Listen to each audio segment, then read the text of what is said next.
Soft, melancholic piano music begins, reminiscent of a faded photograph. Right, hello. It is rather embarrassing, truly, to be compelled to unravel something so utterly disappointing. But darling, when one has standards, and I do, you see, originating from a lineage steeped in the delicate art of discerning quality, one simply cannot abide the grotesque. It is nearly a moral imperative. You understand, don't you? It is about principle, truly. It is like if my grandmother, who escaped, well, let's just say circumstances, in a rather grey corner of Europe, saw the she defaint. She always said, never settle, child, never, even for air. Dramatic woman, my grandmother, but correct. I think it is necessary to explain, because the world, frankly, has lost its capacity for nuance. Like those people who think beige is a personality. Preposterous. I came to this establishment, the University of Huddersfield, expecting not perfection, darling, because paradise is, of course, an illusion. More like a meticulously curated garden. A space where young minds are nurtured, where intellect isn't merely tolerated but revered. Is that so much to ask? Honestly, you tell me. Music swells slightly. I was, you perceive, pursuing a Bachelor of Science in Computer Science with games programming. Sounds grand, docent it, like stepping into a world of digital artistry, of boundless creativity. It was marketed as such. Each glossy brochure, each carefully worded promise whispered of innovation, of a blossoming community. Oh, the audacity of aesthetic deception.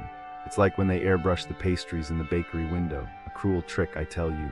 Voice lowers, more confessional it began, as these things always do, with a gradual erosion of hope.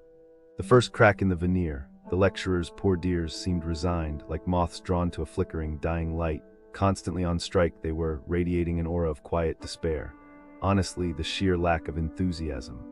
They'd stand before us, these supposed custodians of knowledge, and read PowerPoint slides. Can you even fathom the soul-crushing monotony? It was akin to being lectured to by a particularly verbose robot, and helpful. Oh, absolutely not. Asking a question felt like imposing, like disturbing their ennui. It's like asking a cat to do a sum, ridiculous, and the learning itself, oh my, it was sparse. I, having been raised on a diet of Dostoevsky and rigorous intellectual debate around the dinner table, am accustomed to being challenged, to being stimulated. Instead, I found myself Googling. Yes, you heard me correctly. Googling, more effective than 4 years of higher education. It is deeply humiliating, isn't it? You pay these exorbitant fees in Darlington. It was a small fortune, really, equivalent to securing a charming little cottage in the Cotswolds, only to discover that your primary educator is a disembodied algorithm. It's the irony, really, the tragedy. Voice becomes sharper, laced with barely concealed anger. Then there was the group work. Oh, the group work, a festering vortex of incompetence, the bane of my existence. It was always the same story. Someone invariably would be lacking in commitment, a slacker, a shirker, a wastrel, and of course my grade would suffer. And a student dragged down by the gravitational pull of mediocrity.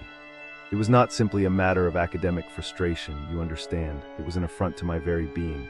It is like being asked to compose a symphony with a broken violin. Impossible, and naturally it cost me a first.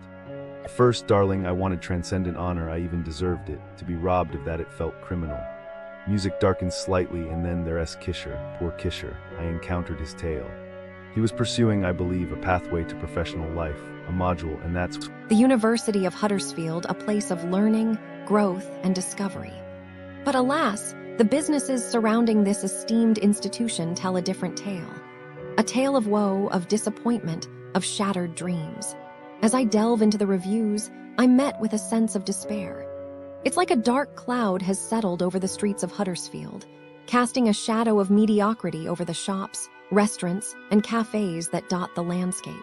Let's start with the Kingsgate Shopping Center. Ah, the Kingsgate, a place that promised so much, yet delivered so little. The reviews paint a picture of a desolate wasteland, devoid of decent shops, plagued by poor parking, and staffed by individuals who seem to have lost their sense of purpose.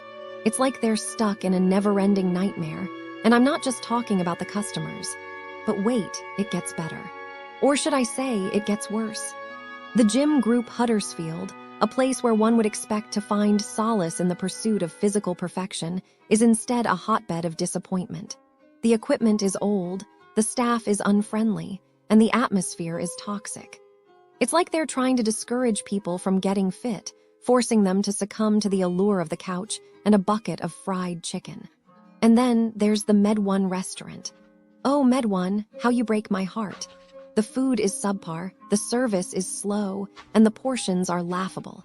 It's like they're trying to torture their customers with a culinary experience that's only slightly better than eating a shoe.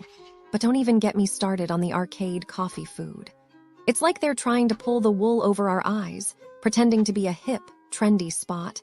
But in reality, it's just a poorly managed mess. The coffee is bad, the food is worse, and the service? Forget about it. It's like they're trying to drive customers away with their incompetence. And the Epicure bar and kitchen, more like the Epicure bar and disaster. The food is overpriced, the portions are small, and the service is so slow, you'll think you've entered a time warp. It's like they're trying to punish their customers for daring to enter their establishment. But amidst all this chaos, there's a glimmer of hope.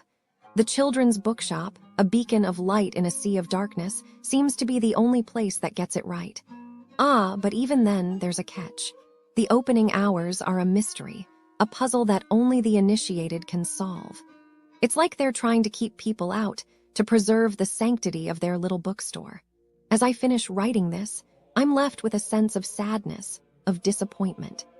The businesses surrounding the University of Huddersfield are a reflection of what's wrong with our society, a lack of attention to detail, a disregard for customer satisfaction, and a general sense of apathy. So, dear travelers, be warned. The streets of Huddersfield are treacherous, filled with pitfalls and disappointments. But if you're brave, if you're willing to take a chance, you might just find a gem hidden among the rubble. Just don't say I didn't warn you. Okay, so I was just looking into stuff, around the University of Huddersfield. It's kinda depressing, honestly, what goes on, especially if you're just visiting, like for those 2-week courses people do. Businesses here generally, like some of the butcher shops, they seem okay, right? Normal. That's what they want you to think.